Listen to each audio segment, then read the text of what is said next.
سردیوں کے دن تھے۔ نوید اور عمر اپنے دوست اسامہ کے ولیمہ کی تقریب سے واپس آ رہے تھے۔ تقریباً رات کے 12 بجے کا وقت تھا۔ اچانک سڑک کے درمیان ایک لڑکی نمودار ہوئی، جس پر عمر نے پورے زور سے بریک لگائی اور گاڑی کو روکنے کی کوشش کی۔ گاڑی کی سپیڈ زیادہ نہ تھی، جس کی وجہ سے وہ کسی انتہائی نقصان سے بچ گئے۔ البتہ لڑکی گاڑی کے سائیڈ بمپر سے ٹکرائی۔ نوید گاڑی سے نکلا اور لڑکی کی طرف دوڑا۔ عمر نے گاڑی بند کی اور نوید کی طرف متوجہ ہوا۔ نوید نے لڑکی کو دیکھا، وہ بالکل ٹھیک تھی، لیکن حالت غیر ہوئی پڑی تھی۔ سر پر دوپٹہ اور پاؤں میں جوتی نہیں تھی۔ پاؤں اور ہاتھوں سے ہلکا سا بلڈ رس رہا تھا۔ پسینے میں شرابور تھی، شاید کسی دور سے بھاگی ہوئی آ رہی تھی۔ نوید نے عمر کو پانی لانے کا کہا اور پانی اس لڑکی کے اوپر چھڑکا تاکہ اسے ہوش آئے۔ جیسے ہی لڑکی ہوش میں آئی، وہ زور سے چلانے لگی، مجھے چھوڑ دو، مجھے جانے دو۔ شاید لڑکی صدمے میں مبتلا تھی، جس کی وجہ سے وہ اب بکلاہٹ کا شکار تھی۔ عمر نے تسلی دیتے ہوئے کہا، آپ گھبرائیں نہیں، ہم آپ کو کچھ نہیں کہیں گے۔ نوید نے بھی اسے نرمی سے سمجھانے کی کوشش کی، آپ پریشان نہ ہوں، آپ محفوظ ہیں۔ لڑکی کے بولنے کے انداز سے وہ پڑھی لکھی فیملی سے معلوم ہو رہی تھی۔ عمر نے گاڑی سے شال نکال کر اسے اوڑھنے کو دی۔ لڑکی نے فوراً شال لے لی اور بدن چھپا لیا۔ لڑکی اب کچھ نارمل محسوس کر رہی تھی۔ نوید نے پوچھا کہ آپ کہاں سے آ رہی ہیں اور کہاں جانا ہے؟ اس سوال پر لڑکی رونے لگی۔ نوید نے کہا، روئیں نہیں، اپنا پتہ بتائیں یا کسی اپنے کا پتہ بتائیں تاکہ گھر والوں کو اطلاع دے سکیں۔ لڑکی زار و قطار روئے جا رہی تھی اور کسی سوال کا جواب نہیں دے پا رہی تھی۔ عمر نے نوید سے کہا، انہیں گھر لے چلتے ہیں، وہاں امی ہوں گی تو شاید یہ کچھ بتا دے۔ اسی کشمکش میں 1 بج چکا تھا۔ نوید نے لڑکی کو گاڑی میں بیٹھنے کا کہا۔ پہلے لڑکی ڈرتے ہوئے انکار کرتی رہی، پھر نوید کی تسلی دینے کے بعد اٹھی اور لنگڑاتی ہوئی گاڑی میں پیچھے جا بیٹھی۔ اسے چوٹ بھی لگی تھی۔ عمر نے گھر کال کر کے ساری صورتحال سے آگاہ کر دیا۔ وہ جیسے ہی گھر پہنچے تو عمر کی والدہ گاڑی کی طرف ہوئی اور اس لڑکی کو گاڑی سے نکالا، اسے کمرے میں لے گئے اور پہننے کے لیے کپڑے دے دیے۔ کپڑے تبدیل کرنے کے بعد کھانا کھانے کے لیے دیا۔ وہ تھی کہ روتی ہی جا رہی تھی۔ عمر کی والدہ نے بڑے پیار سے دلاسا دیا کہ وہ ہر طرح سے محفوظ ہے، فکر کرنے کی کوئی ضرورت نہیں۔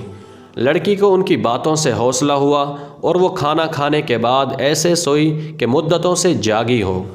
عمر کی والدہ بھی اس کے پاس سو گئی۔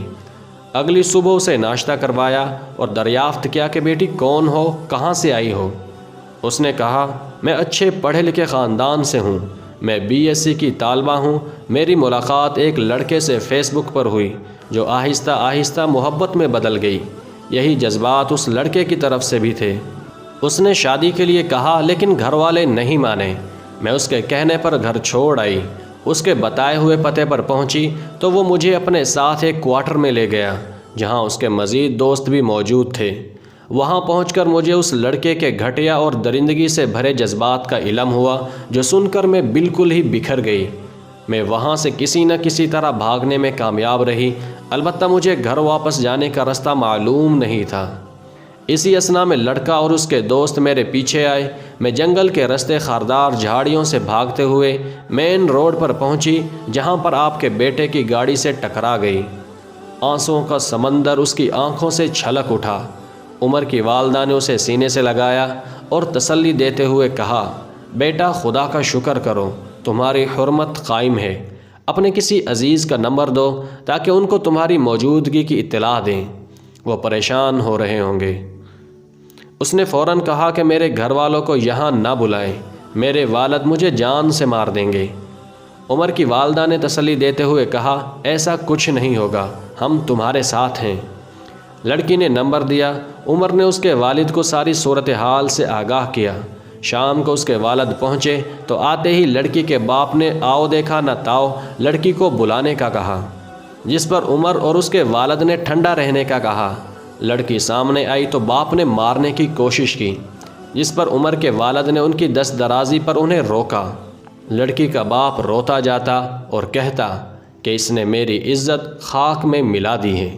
دوستو اگر اولاد کچھ غلط کر رہی ہے تو سب سے پہلے اس کا الزام خود والدین کے سر ہوتا ہے، کیونکہ تربیت کی ذمہ داری ان کی ہے، باہر والوں کی نہیں۔ اگر اولاد سے کوئی گناہ سرزد ہو جائے تو ان کی معافی کی گنجائش پیدا کریں، تاکہ اولاد کوئی بھی ایسا قدم نہ اٹھا سکے جو بعد میں آپ کے لیے پچھتاوے کے سوا کچھ نہ چھوڑے۔ اور اولاد کو بھی چاہیے کہ چند دن کی محبت اور جھوٹے عشق کی خاطر اپنے ان ماں باپ کی عزت کو تار تار نہ کریں جنہوں نے اپنے خون نچوڑ نچوڑ کر آپ کو پالا پوسا اور بڑا کیا۔ ویسے دوستو آپ کا اس واقعے کے بارے میں کیا خیال ہے؟ اور گھر سے بھاگ کر شادی کرنے میں کون قصوروار ہوتا ہے، لڑکی یا پھر گھر والے؟ ہمیں کمنٹ میں ضرور بتانا۔ ملتے ہیں اگلی ویڈیو میں، تب تک کے لیے اجازت دیجیے، اللہ حافظ۔